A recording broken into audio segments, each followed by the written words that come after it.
Pleasure to be here. You know, I write a lot about fish, and one thing I find in all of the debates about what's going on with fish is that there's two things that nobody really likes to talk about very much: pollution and global warming. Fishermen try to talk about these things, and environmentalists say, perhaps inadvertently making this bad pun, they say, oh, they're just trying to let themselves off the hook. So I'm very happy to be on this panel with a couple of guys who want to talk about pollution and global warming. Did you have an order? Or? Doesn't matter. Well, Howard, why don't you? Sure. Well, thank you very much. It's a pleasure to be here. It's an honor to be on this panel with these two distinguished authors. You have to forgive me in advance if I talk a little bit fast. I have hundreds of people to offend in a very short period of time to do it. So I'm going to get right to the heart of the matter. I want to talk a bit, as I do in this book, about the environmental community, or as my good friend Fred Tutman refers to them, as this cozy, he calls it the cozy dysfunctional group masquerading as an environmental community. And in the Chesapeake Bay area, it's 692 environmental groups, each one of them defining themselves differently, saying that their tactics are better than the others, competing for membership, competing for resources, and competing in a way that isn't necessarily very profitable or productive. Chief among those in our area, of course, is the Chesapeake Bay Foundation, which for a regional environmental group is a phenomenal success if you forget for a second that the Chesapeake Bay is in disastrous shape. 200,000 members, they bring in $30 million a year, a full-time staff of 165 employees, and so on and so on. So in this book, I ask a very basic question. How would these groups, these 692 environmental groups, behave if they believed that clean air, clean water, and vibrant natural resources was a human right? If they thought this was a civil right? Not just another civil right, but the civil rights movement of our generation. If in fact this was our summer of 1968, what would they be doing? How much urgency would they bring to the issue? What kind of moral indignation would they bring to this effort? Would they engage the political process as fully as they are legally allowed to? Would they endorse candidates? Would they advertise the voting records of candidates? Would they march on places like Salisbury, Maryland, where the chicken processing plant is? Or would they march in other places, maybe at the Maryland Home Builders Association, which constantly fights to water down the state's stormwater regulations? Would they engage this process with all the tools that other civil rights leaders have in the past? And I think the answer is yes, they probably would, but they don't. And so here's the problem. And the problem that I outline in the book is not a Chesapeake Bay problem. It's a human problem. And it goes something like this. Knowledge of our own mortality. We're going to die, and we know about it. Coupled with the race to improve ourselves in the very short period of time that we're given. And we usually define improving ourselves as becoming wealthier or growing our wealth. Added to the fact that we can easily escape the environmental impact of our short lives, leads many of us to adopt what I call is a renter's mentality. And we all know what the renter's mentality is. The renters put a premium on short-term economic benefits. They make it very difficult to envision, never mind plan for, a future beyond the next year or at very best election cycle, but certainly not a generation or a millennium.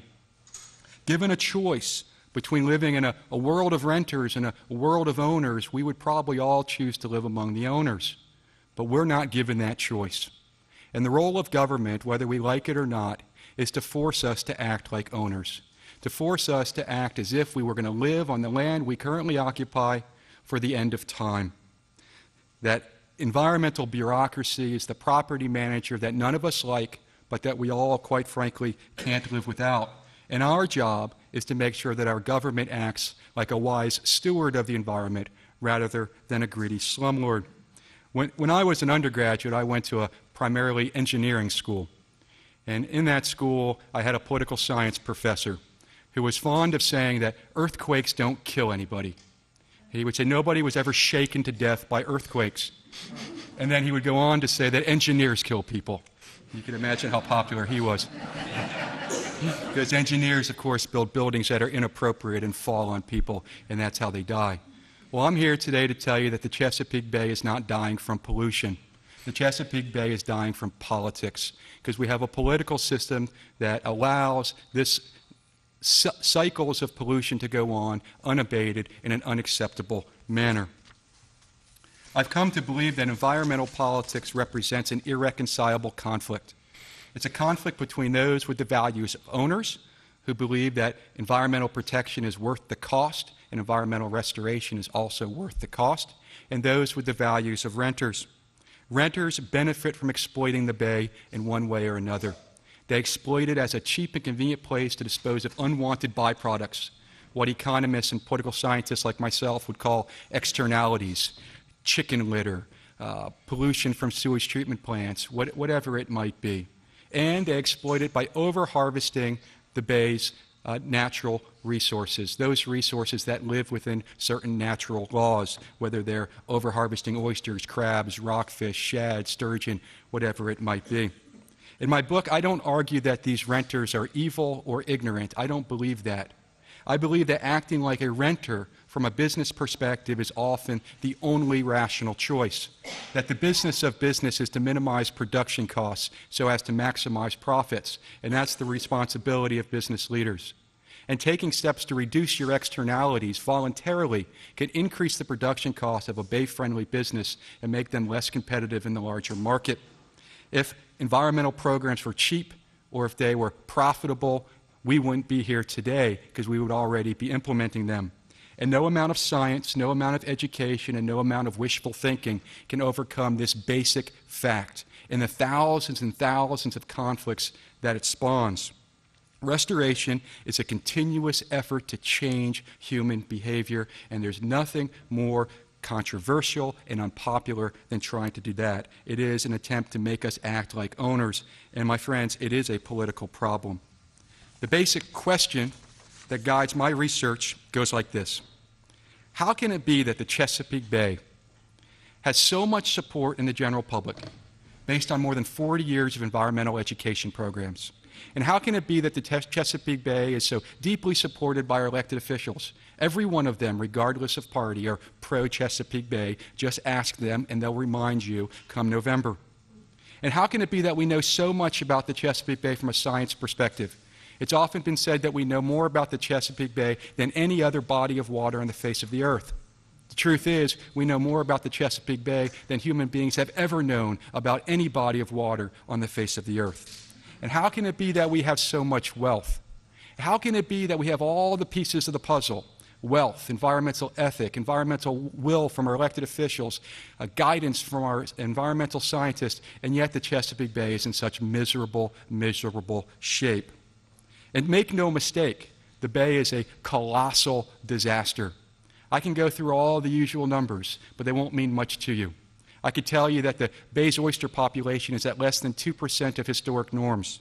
I can tell you that the crab population remains, regardless of what I recently read in the Washington Post, it remains today at a point near collapse. That raw sewage flows into the bay from sewage treatment plants that are designed to overflow into the bay, that nutrient pollution, sediment plumes, toxic algae breaks happen every summer as a normal part of life in Bay Country, and the Chesapeake Bay and every one of its tributaries are listed as impaired bodies of water after 30 years of the nation's premier restoration effort. But none of that means anything to anybody, because the bay isn't dying today. The fact of the matter is the bay is downright gross, and I want to make a point. So last summer, there's a PhD biologist in my area, and she tests the water quality up and down our river. She does it because our local officials don't do their job very well.